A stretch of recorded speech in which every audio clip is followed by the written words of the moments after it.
하나님 말씀은 히브리서 3장 7절부터 19절 말씀입니다. 히브리서 3장 7절부터 19절이요.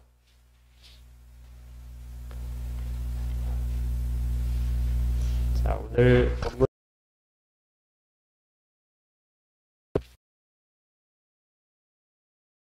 7절을 제가 읽겠습니다. 그러므로 성령이 이르신 바와 같이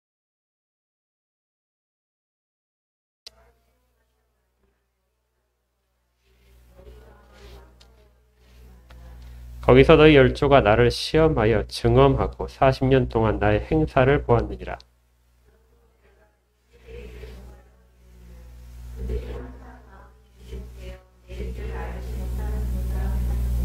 내가 노하여 맹세한 바와 같이 그들은 내 안식에 들어오지 못하리라 하였다 하였느니라.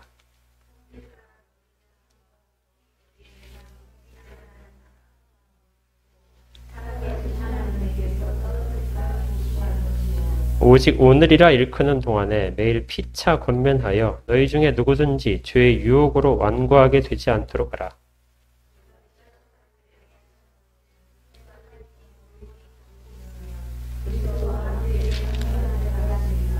성경에 일렀을 때 오늘 너희가 그의 음성을 듣거든 경노하게 하시던 것 같이 너희 마음을 완고하게 하지 말라 하였으니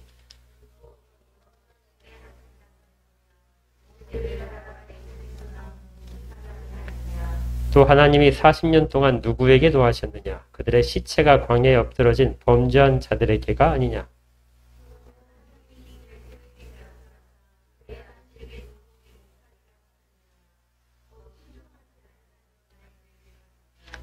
함께 읽겠습니다. 이로 보건대 그들이 믿지 아니하므로 능히 들어가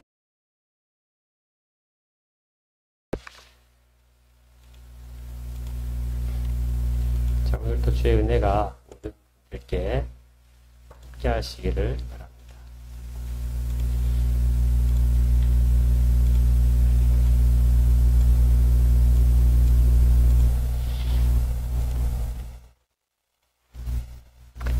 자, 우리가 지난주에 그 3장을 시작하면서 3장에 있던 중요한 그 권면 하나를 살펴봤었는데요. 그 권면이 뭐였냐면 1절 끝에 있는 예수를 깊이 생각하라 이거였습니다. 그래서 제가 여러분들께 숙제를 내드렸었는데 기억나시나요? 한 주간에 예수를 깊이 한번 생각해 보십시오. 자주 생각하라는 것이 아니라요. 어떻게 해요? 깊이 생각해보라. 해보셨습니까? 대답을 안 하셨어도 다 하신 것으로 믿고 저만 믿음이 좋으면 안 돼요. 예수를 깊이 생각하라는 것은 우리에게 늘상 권면하는 사도들의 가르침. 자, 오늘은 이제 두 번째 권면이 나오는데요. 7절에 있는 것처럼 8절에 있죠. 8절에 있는 것처럼 너희 마음을 완고하게 하지 말라. 자, 우리 제목이기도 합니다. 우리 같이 한번 따라해보죠. 시작. 너희 마음을 완고하게 하지 말라. 이 완고하게 하지 말라는 이 말이 사실 오늘 설교에서 이 본문에서 가장 중심되는 말입니다. 완고하다는 것이 무슨 뜻인지 이 의미를 잘 기억하시고 우리가 늘 우리 마음이 완고해지지 않도록 이렇게 하셔야 됩니다. 그리고 사실 이 내용을 잘 우리가 읽어보시면 알겠지만 7절부터 19절까지 같은 내용이 두 번 반복되고 있는 거예요. 그렇죠. 여러분들이 보시기에 똑같은 내용이 거의 유사한 내용이 두 번 반복됩니다. 7절 이하에 나오는 것이 성경을 인용하는 것이 시편 95편 7절 이하라고 되어 있죠. 시편 95편 7절 이하를 인용하는데 뒤에 가니까 또다시 인용을 해요. 15절에 다시금 한 번 더 인용을 합니다. 95편 7절. 그리고 내용도 거의 같아요. 왜 두 번씩이나 비슷한 말을 반복할까요? 예, 강조입니다. 이건 절대 너희들이 정말 평생, 아니면 정말 자나깨나 무엇을 하든지 간에 절대 잊어버리면 안 된다 하는 그런 중요성을 담고 있는 거예요. 그러니까 오늘 우리도 이 설교를 통해서 하나님 말씀을 들으실 때 깊이 그래도 이 제목처럼 우리의 마음이 완고해지지 않도록 해야 될 필요성을 절실하게 깨달으시길 바랍니다. 1절에 있었던 지난주에 있었던 사도 예수라는 이 표현이 사실 성경 전체에서 히브리서 여기 이 부분에만 나타난다고 했었죠. 그래서 이 히브리서에서는 우리 주님께서 전해주신 모든 지식들이 하나님 아버지의 뜻을 그대로 다 드러낸 것이다 하는 부분을 먼저 강조를 했습니다. 그 전해준 것들은 지식이에요. 사도라는 말 속에 담긴 것은 하나님의 뜻이 이 말을 통해서, 언어를 통해서, 그리고 활자화되어서 우리에게 지금까지 전해지고 있는 그 지식들을 이야기를 하고 있는 것입니다. 그리고 이 지식을 바탕으로 해서 우리가 성령의 음성을 듣게 돼요. 자, 2번 반복되고 있다고 말씀드렸는데요. 7절을 한번 보십시오. 7절의 시작 부분에 그러므로 성령이 이르신 바와 같이 하다면서 시편 95편 7절을 인용하고 있죠. 그런데 15절을 보십시오. 15절에 보니까 성경에 일러스되 하고 시편 95편 7절을 다시 인용합니다. 그러니 이 히브리서 기자가 이야기할 때 성령이 이르신 바라는 말과 성경에 기록된 바, 이것이 어떤 의미예요? 같다는 것입니다. 우리가 착각하기 쉬운 것이요. 성령이 말씀하신다. 그러면 우리가 생각할 때, 성령님이 내 귀에 들려주시고 어떤 계시를 특별하게 받고 이렇게 하는 것들을 성령이 우리에게 말하신다. 이렇게 오해하는 분들이 있는데 그것이 아니고 성경에 말씀하신 부분들을 우리가 읽을 때 성령이 이루고 계시다 하는 말과 같은 의미라는 것입니다. 그러니 우리가 그냥 성경을 읽을 때 단순히 책을 읽거나 어떤 신문을 읽을 때처럼 그렇게 읽을 수가 없는 것이요. 성령이 직접 말씀하시는 부분으로서 성경을 읽어야 되는 것이죠. 그래야만 우리에게 유효한 성경 말씀이 일어나게 됩니다. 자, 이렇게 하고 나서 오늘 너희가 그의 음성을 듣거든 하고 시편을 인용하고 있습니다. 우리가 이 말씀을 읽는 그 순간 이걸 나타내는 단어가 오늘이라는 단어.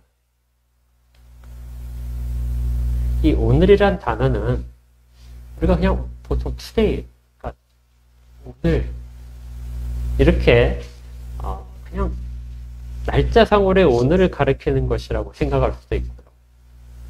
그 다음에 우리가 이 땅에 사는 모든 날들을 가리키는 날로도 해석할 수 있습니다. 그래서 우리가 어떤 기도할 때라는 주기도문에서 그게 나오잖아요. 오늘이라는 단어가 나오는데 어디서 나오는지 아십니까? 오늘 우리에게 일용할 양식을 주시오. 그러면 그것이 오늘만 양식을 주시란, 오늘 하루 동안 양식을 주시라는 말로 해석할 수도 있고, 또 다른 말은 뭘까요? 이 세상에서 사는 날 동안에 우리에게 일용할 양식을 주시옵소서 하는 의미도 있습니다. 그러니까 오늘을 우리가 살아가고 있는데 오늘 우리에게 어떤 일이 일어나냐면은 그의 음성을 듣는 일이 일어난다. 오늘 성경 말씀을 통해서 하나님의 음성을, 우리 주님의 음성을 듣는 일이 일어날 때를 전제로 하고 있습니다. 그럴 때 8절에 뭐라 하냐면 광야에서 시험하던 날에 거역하던 같이 너희 마음을 완고하게 하지 말라. 오늘 너희에게 하나님의 말씀이 들려질 때 너희 마음을 완고하게 하지 말라. 그런데 이 하나님의 말씀이 우리에게 들려주는 순간들이 어떤 순간이냐면요. 시험하실 때라는 단어. 이 시험이라는 말은 테이라스모스라는 단어예요. 여러분들 그 단어는 모르셔도 됩니다. 일부에서는 이 단어를 우리가 시험받는다, 시험한다 하는 말에서 유혹한다, 끄인다, 이런 말도 있고 또 어떤 사실을 입증한다, 테스트한다 하는 말도 있다. 그래서 여러분들이 아마 이 시험에 대해서 들어보신 기억들을 떠올리시면 아마 이렇게 해주실 거예요. 사탄이 우리에게 주는 것들은 유혹이고 하나님이 우리에게 주시는 시험은 입증이다. 그래서 시험에는 두 가지 종류가 있는데 테스트 하시는 것이다. 그렇게 들으신 기억들이 있죠? 아닌가요? 근데 이 시험이란 단어가 우리는 이게 구분해서 유혹이란 단어와 입증이란 단어로 이렇게 구분을 해서 사용하지만 2000년 전에 그리고 그 이전에 구약 시대의 유대인들과 초대교회 헬라인들 사이에서는 이 단어가 유혹과 입증이라는 의미로 구분되어 있지 않았습니다. 단어가 뭐예요? 단 하나뿐이었다는 거예요. 유대인들에게 시험이라는 말은 마사라는 단어입니다. 출애굽기 17장에 보게 되면 광야를 지날 때 물이 없는 상황이 있었죠.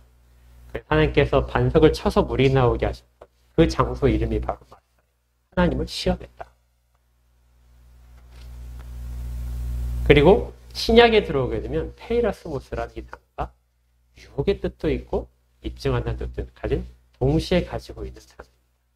그게 무슨 말이냐면 우리는 이걸 구분하고 싶어 하는데 근데 과거에는 유혹과 입증에 대한 구분이 없었다는 것이죠. 유혹이란 말은 사탄이 우리를 정말 죄의 구덩이로 떨어뜨리기 위해서 자꾸 좋은 것들을 주고 달콤한 것들을 공급하고 이런 것들이라고 생각하기 쉽고 하나님 우리가 더 좋은 것을 주시기 위해서 시험하신다. 이렇게 생각해서 구분을 하려고 하는데요. 근데 과거의 사람들은 전혀 여기에 대한 구분이 없었다는 것입니다. 이걸 가장 잘 드러내는 성경이 바로 욥기죠. 욥기는 정말 신실하고 의인인 욥이라는 사람에 대해서 사탄이 그를 쓰러뜨리기 위해서 계속해서 힘들게 하는 것이고 하나님은 그것을 허락하심으로써 욥이 얼마나 의인인가를 드러내시려고 합니다. 그러니까 욥에게 닥친 상황은 시험이에요. 그런데 그것은 유혹이기도 하고 입증이기도 합니다. 그래서 우리가 시험이라는 단어를 앞으로 사용할 때 성경적인 의미에서 동시에 일어나는 일,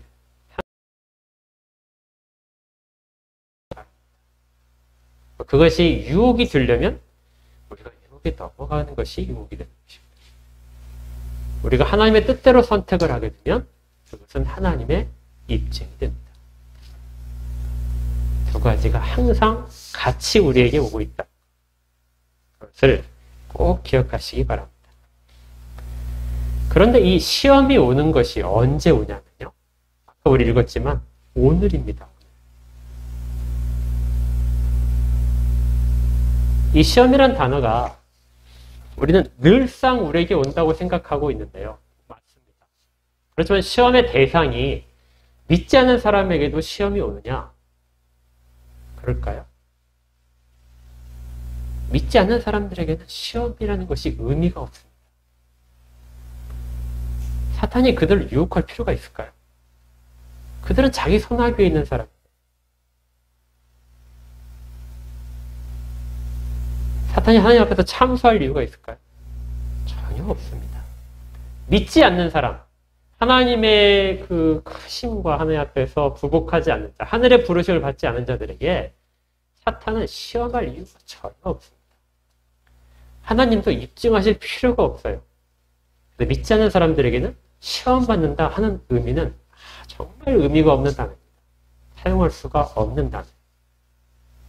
시험한다는 이야기는 하늘의 부르심을 받은 자들에게, 예수 그리스도를 주라고 고백하는 자들에게, 하나님의 백성이라고 고백하는 자들 가운데만 일어나는 것입니다.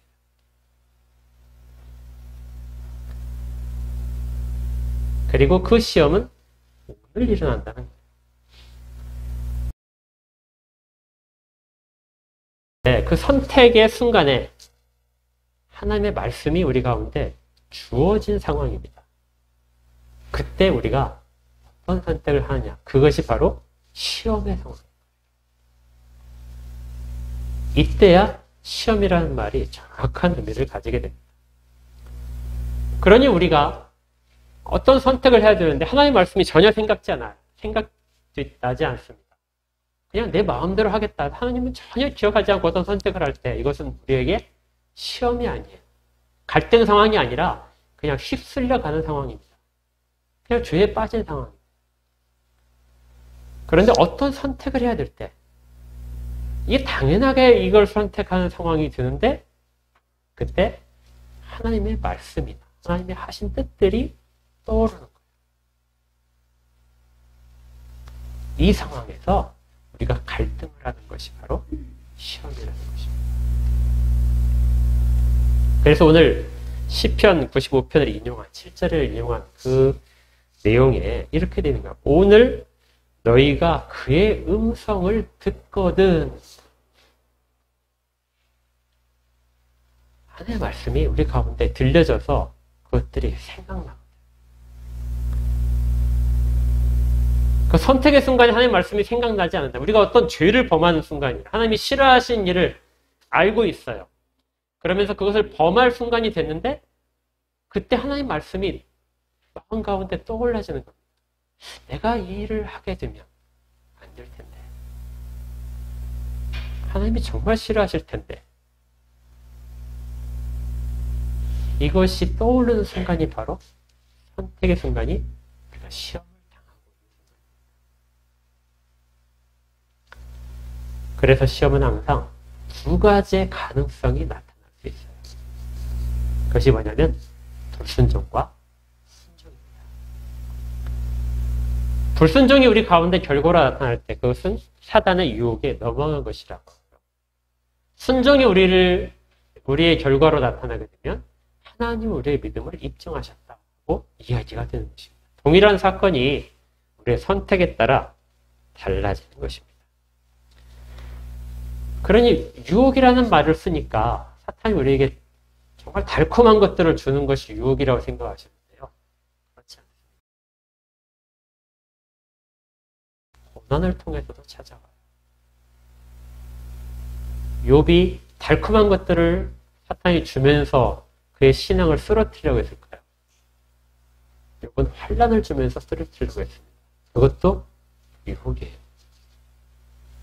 환난 가운데 있는 사람에게 아주 달콤한 것들을 주면서 하는 것도 유혹이지만 힘든 상황에서 그 힘든 상황을 만들어 가는 것도 유혹입니다. 무엇이든지 하나님의 말씀으로부터 떠나게 하고 내가 하나님의 백성임을 잊어버리게 하고 그리고 다른 것을 찾아가게 만드는 것이 바로 유혹의 성질인 것이죠.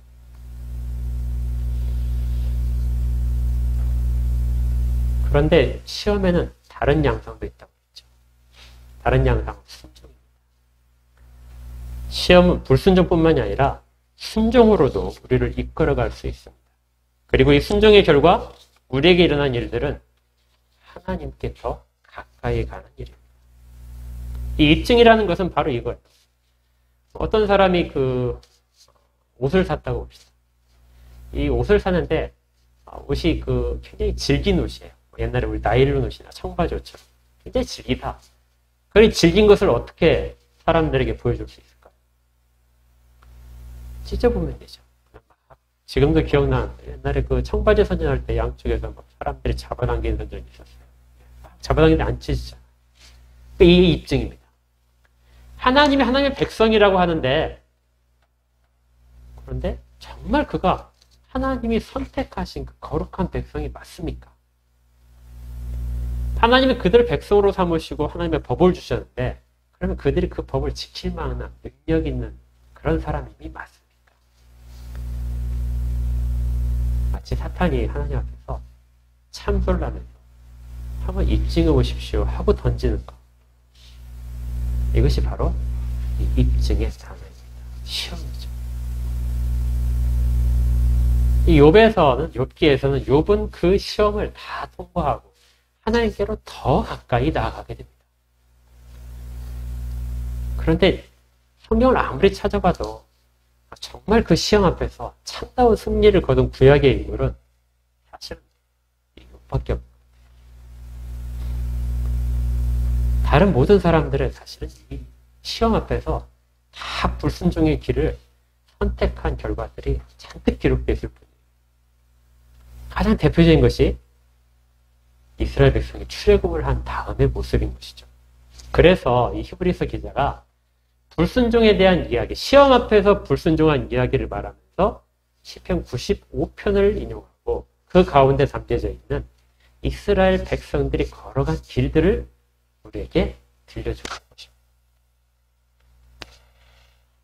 이스라엘 백성들이 어떻게 범죄했죠? 어떻게 유혹에 넘어가 버렸습니까? 가장 처음은 그들이 6월절에 그 기적을 체험하고 애굽인 바로로부터 벗어나게 됩니다. 그래서 광야길을 찾아서 이제 홍해가 있는 것까지 가게 되죠. 그런데 처음에는 애굽 백성들이 다 두려워하면서 너희들이 원하는 건 다 줄 테니까 제발 떠나가다오. 너희들과 함께 있으면 우리가 다 망하겠다 하면서 억지로 쫓아내시 그렇게 보냈는데 보내고 난 다음에 바로의 마음이 바뀌었습니다. 그래서 이스라엘 백성들을 추적을 하죠. 내를 거느리고 추적해서 다 죽이겠다. 그들을 다 잡아서 오겠다. 이스라엘 백성들이 쭉 행진을 하다가 홍해 앞에서 막혔습니다. 앞에는 바닷물이고 뒤에는 애굽의 군대가 추적해오죠. 출애굽기 14장에 이 상황에서 이스라엘 백성들이 하는 말이 있습니다. 그들은 6월절에 그 크신 하나님의 이적을 목격을 했고 그 외에도 9개나 되는 하나님의 이적들을 목격한 사람들인데 이때 그들의 단어들이 어떤 말들을 하고 있냐면요. 출애굽기 14장에 제가 읽어드리겠습니다.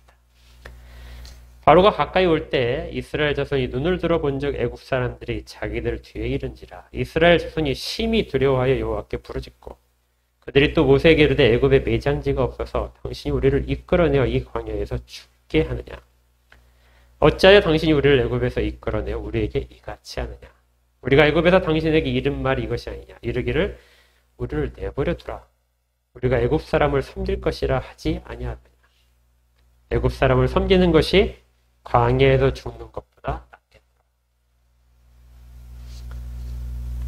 그들은 그렇게 그 상황이 힘들어서 하나님 앞에 부러지셔서 겨우 하나님의 은혜로 나왔는데 지금 하는 말은 불과 며칠 전이죠. 지금 하는 말. 우리가 나오기 싫다고 하지 않았느냐. 우리가 그때가 훨씬 좋다고 하지 않았느냐. 우리를 불 앞에서 우리를 다 매장시키려고 여기까지 데려와. 그들의 이 말은 광야에서 40년 동안 모든 사람의 죽음으로써 그대로 입증이 됩니다. 그들 스스로 광야에서 죽기 위해서 우리가 나온 것이 아니냐 하는 말대로 그대로 다 이루어지는 것이죠. 이 상황이 앞에 바닷물이 가로막고 뒤에 애국 군대가 쫓아오는 상황 속에서 그들이 하나님의 뜻을, 하나님의 약속을 붙잡지 못하고 그 상황 가운데서 더 체념하면서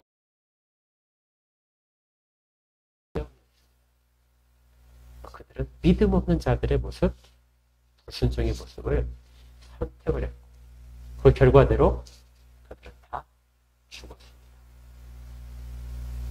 이런 일이 한두 번이었나요?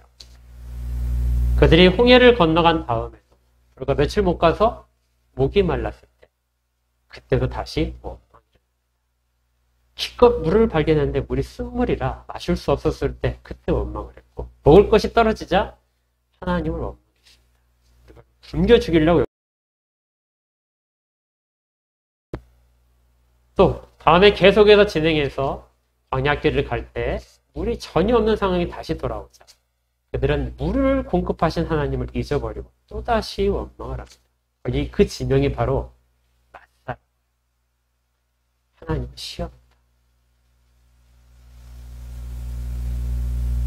이스라엘 백성들의 그 모든 결과들은 이렇게 어느 순간에 주어진 하나님의 은혜들을 기억하지 못하고 그 기적들을 보면서도 믿지 못하고 하나님이 그렇게 풍성하게 베푸신 은혜를 지금도 목도하고 있으면서도 그 안에 머물지 못하고 있는 것이 바로 시험에 넘어가는 그런 모습입니다. 그들에게 무슨 일이 벌어졌던 것일까요? 이것은 그들 마음 가운데 마음이 완고해진 것입니다. 마음이 완고해졌다는 말은 이전 성경에 보게 되면 마음이 강팍해졌다. 마음이 완고해진 상태를 나타내는 이 완고하다는 단어가 사실은 의학적인 용어인데요. 단단해지는 걸 말합니다. 그러니까 가장 쉽게 생각하시면 이거. 여러분들 백신 대부분 맞으셨지만 주사 맞을 때 어떻게 되죠? 우리 몸이 굳어지죠. 이게 본능적이라고. 본능적으로 주사를 맞으려고 하면 몸이 그 부위에서 단단해집니다. 그래서 간호사들이 그 주사를 놓기 전에 힘 빼세요 그러잖아요. 힘을 빼지 않은 주사 바늘이 뭐예요? 들어가지 않아요. 주사약도 들어가지 못합니다. 그게 바로 마음이 완고해지는 상황. 마음이 완고해진다는 표현은 그러니까 하나님의 말씀이 우리의 마음에 파고들어야 되는데 파고들어 하지 못하도록 우리가 힘을 주는 겁니다. 하나님 말씀 필요 없어요.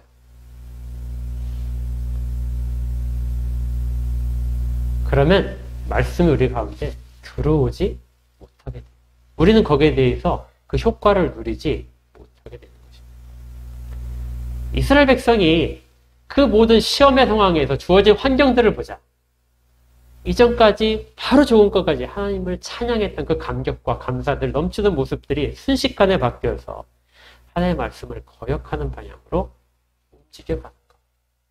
그들의 마음이 완고해진 것입니다.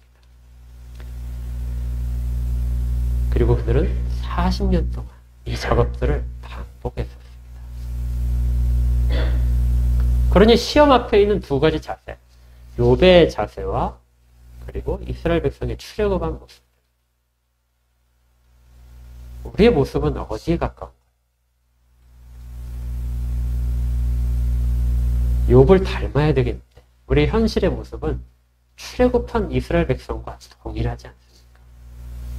계속 체험을 하면서도 하나님 말씀 우리 가운데 이건 아니라고 하는데 그 갈등 상황에서 계속 그 현실만 보고 현실의 유익과 현실의 어려움에 불평을 하면서 하나님을 떠나려고 하는 모습들이 그대로 우리 가운데 모습입니다. 그래서 욥이 정답을 말하고 있다면 출애굽은 이스라엘 백성들은 오답을 우리 가운데 말하고 있습니다. 그리고 시편에서는 우리 그렇게 하지 말자. 제발 그렇게 하지 말자. 그렇게 해서 시편 95편이 기록된 것이고 지금 히브리서 기자는 그걸 2번이나 인용하면서 오늘 너희가 하나님의 음성을 듣거든 너희 마음을 완고하게 하지 말아라. 그 말씀을 그대로 받아들여라.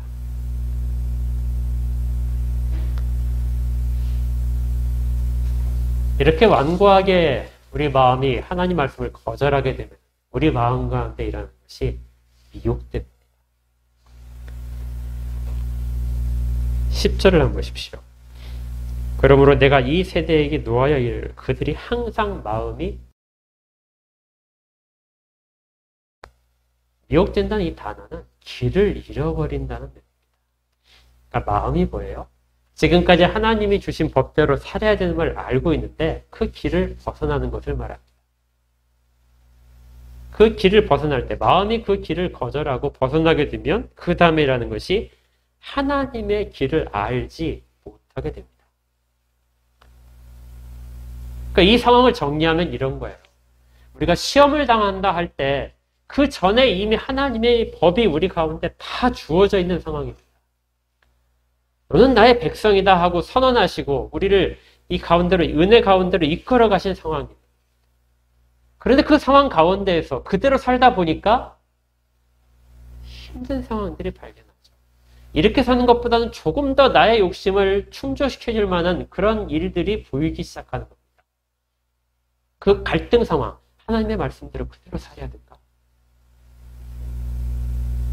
아니야, 내가 조금 더 내게 유익한 곳으로, 조금 더 내가 많은 이득을 볼 수 있는 곳으로 내가 하나님의 말씀을 잠깐 잊어버리고 갈 수도 있어. 그런 갈등 상황에서 하나님의 말씀을 거절하는 것. 우리 마음 가운데 떠오르는 말씀을 통해 우리 가운데 주신 은혜대로 음성이 들려지는 내면 가운데 들려지는 것을 거절하는 것. 이것이 마음이 완고해지는 것이고 그리고 미혹되어 가는 것입니다. 그러면 결과적으로 뭐가 보이지 않게 되냐면 다른 길을 찾을 수가 없게 됩니다.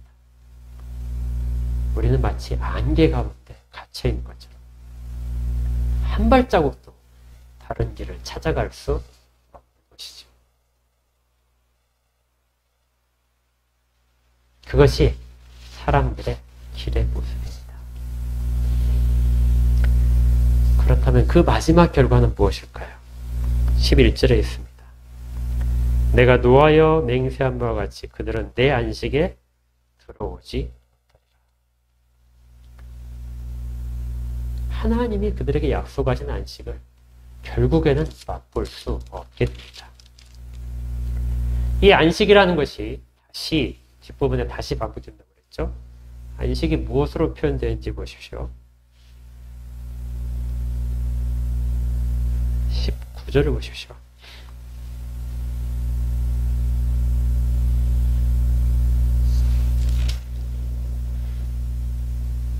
(14절) 보겠습니다. 14절에 우리가 시작할 때 확신한 것을 끝까지 견고히 잡고 있으면 어떻게 된다고요? 그리스도와 함께 참여한 자가 된다.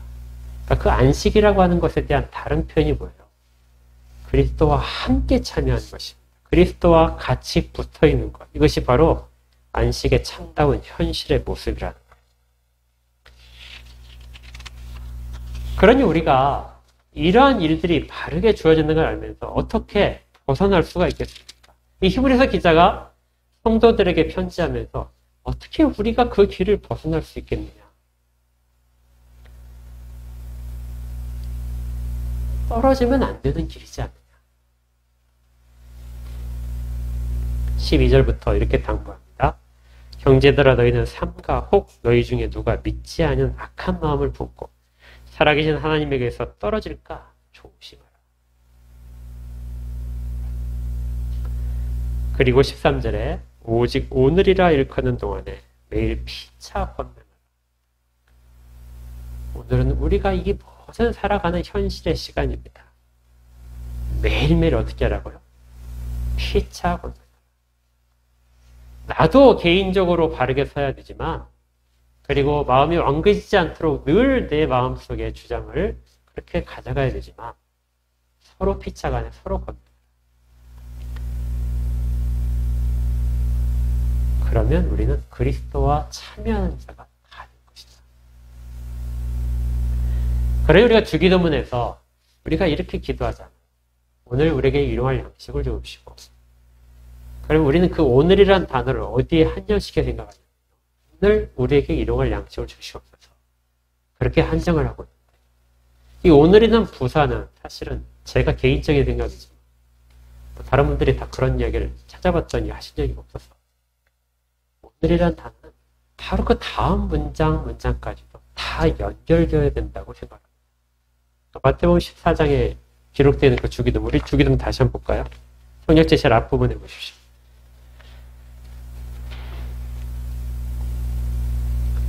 오늘 우리에게 일용할 양식을 주시옵고, 여기만 오늘이란 단어가 소식을 하는 것이 아니고요.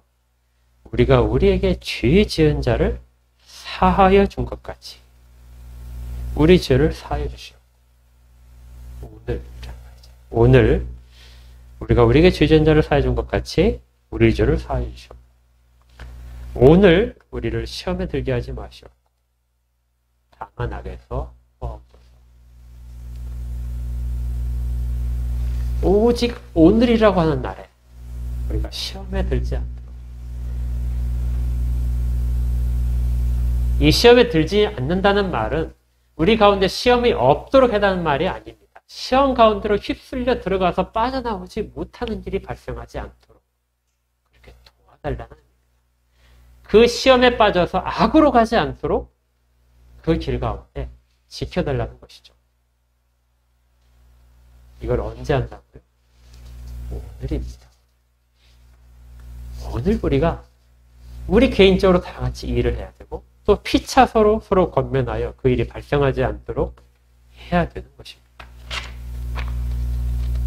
우리가 모여 예배드리고 성경을 읽고 하는 것들이 이 목적을 위한, 그렇게 하지 않는다면 우리는 우리가 마땅히 해야 될 길을 잃어버리게 될 거예요.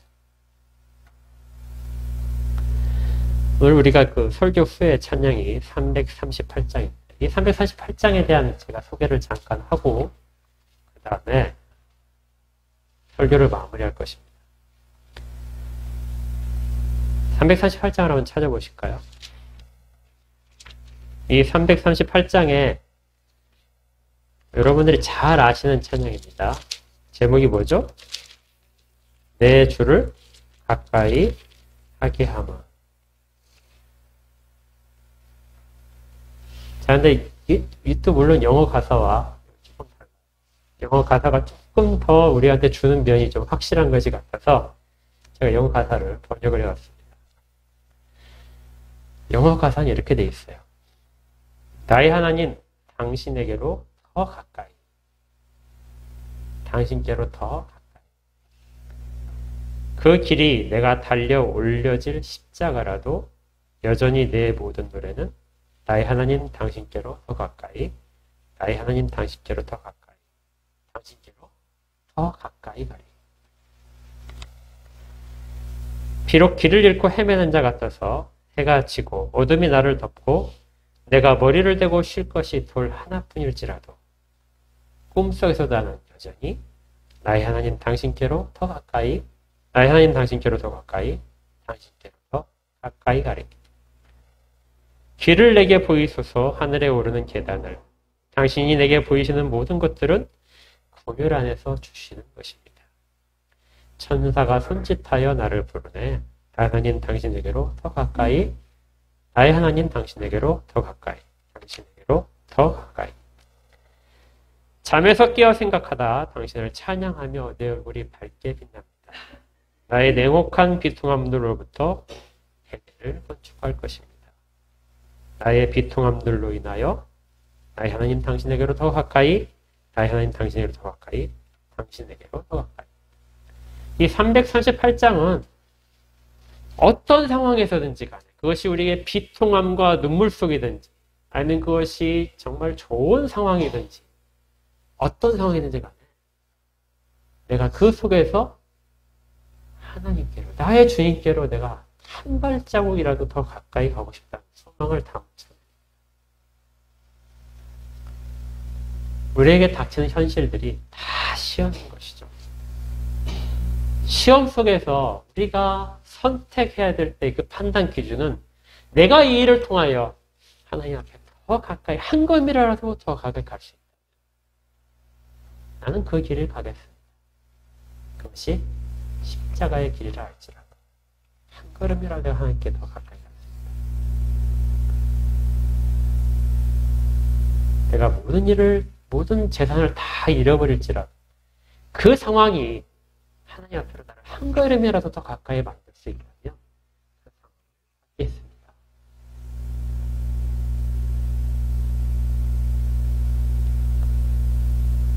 그렇게 선택을 하는 것이 마음을 완고하게 하지 않는 일입니다.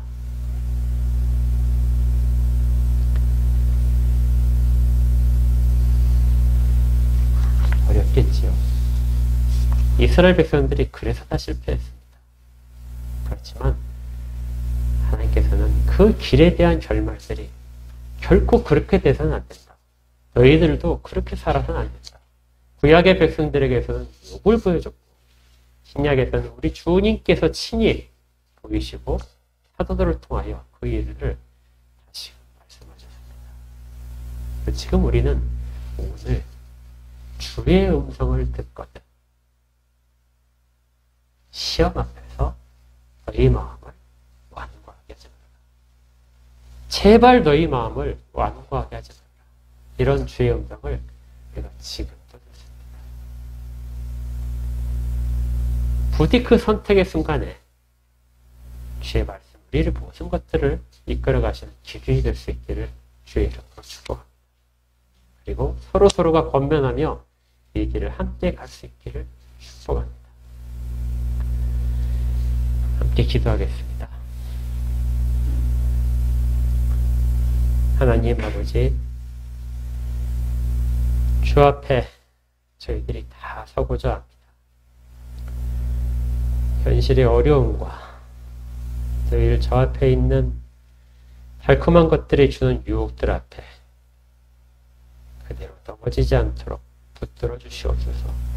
말씀을 기억나게 하시고 그 기억난 말씀이 갈등의 상황 속에서 바른 선택을 할 수 있도록 능력을 발휘할 수 있도록 그렇게 역사하여 주시옵소서. 그래서 오늘 우리가 당하는 시험 속에서 결코 악에 이르기까지 빠져나가지 않도록 그렇게 붙들어 주시고 다시 하나님께로 더 가까이 가는 걸음들이 될 수 있도록 모두에게 복을 허락하여 주시옵소서. 그렇게 하실 것을 믿습니다.